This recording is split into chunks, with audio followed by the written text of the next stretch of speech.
AJ Barnes, and you are watching another episode of Creative Writing for Kids.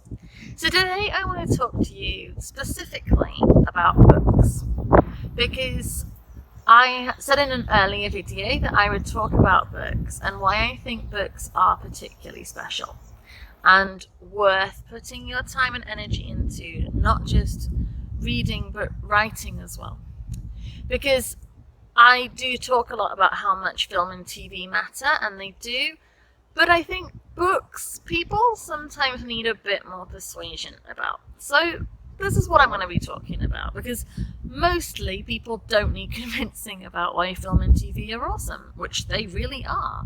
I've written TV and I've got a film in post-production now, and yeah, I'm never going to be the person who tells you that film and TV are a waste of time. For one thing, my career kind of depends on them, so I'm never going to tell you that.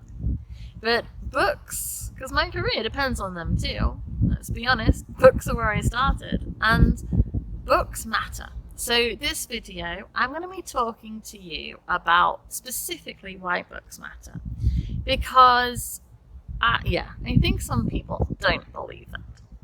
So stories are stories, and I've said before, if you have a good story, for me, it genuinely doesn't matter if that good story... Oh, there's a motorbike coming. I'm sitting up front. I don't normally do this. For me, a good story, if it's on film or TV or in a book, or like a text story or a game story, it really doesn't matter to me, because a story, if it's a good story and it has the effect the story is meant to have, it has value. And there is definitely something incredible about film and TV and making cinema. So you're never going to hear me tell you that that doesn't matter. But books specifically, when you write a book, you are putting images in someone's head. And I don't know if you've ever watched a film after having read the book first, but it never looks the same. The characters do not look the same. I'm old enough that when Harry Potter very first came out, I read it as a book.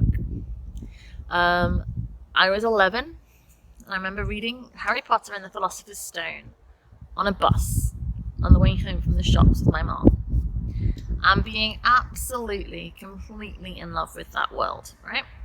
Loved it. I can't begin to explain how much that world hit me in the gut. I didn't know how to pronounce half the words. I didn't know how to say the word Hermione. I thought Hermione was pronounced Hermione. God knows why, but I did. And my brother thought it was Hermione. And it didn't matter, because what I was seeing in my head was so intense and so magical and so beautiful. So when the film came out, yeah, the film was beautiful and magical, but it just didn't match. And it couldn't, because no matter what J.K. Rowling did with her incredible writing, your mind fills in the spaces between the words. And she did that because she put those pictures in my head, and nobody else in the whole universe could do that, not how she did. And nobody else in the whole universe could mirror it, apart from me. So it's no wonder the film creators didn't do exactly what was in my head, because they did exactly what was in their head. Which means that world, that Harry Potter image in my head from when I first read the books, is just mine. Nobody else sees what I see. Nobody. And that's true of my books that I've written. I see something very clearly in my head when I write it. It's like a little film that plays out. And everybody who's read them, they see their own film too. And I put that there. And I created it. But I created something that I saw, and they saw it differently. Because books, you're not given a picture just to follow. Your brain creates the picture. Your brain works. And that's something incredibly powerful and magical, to be able to put pictures in somebody's head, even though you can't see them.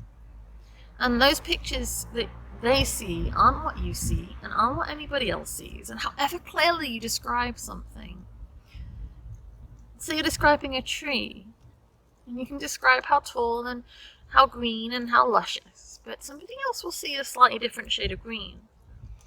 They'll see a different branch arrangement, different movement of the leaves in the wind. And that, can you imagine anything in this world where everybody is seeing the same thing but also something completely different? That's incredible. So for the sake of story, if you want to learn about good story and you want to understand good story, film, TV, books, good story is good story.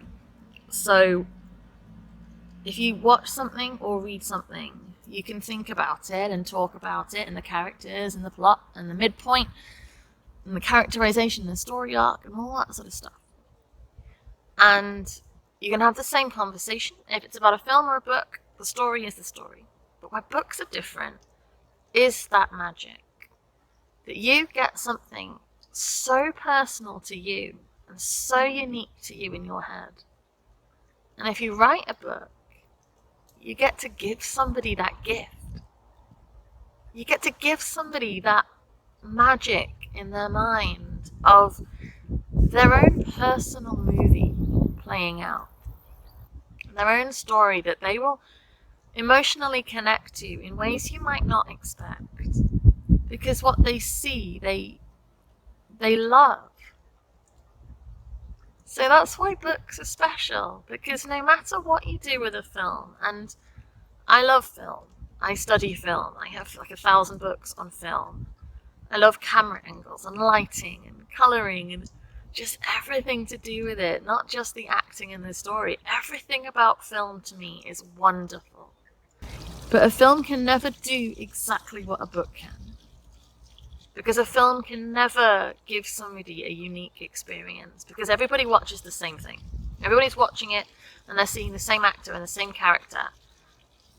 And that's great. I ain't not knocking it at all. But if you give somebody their own personal experience from a book, that's a unique magic.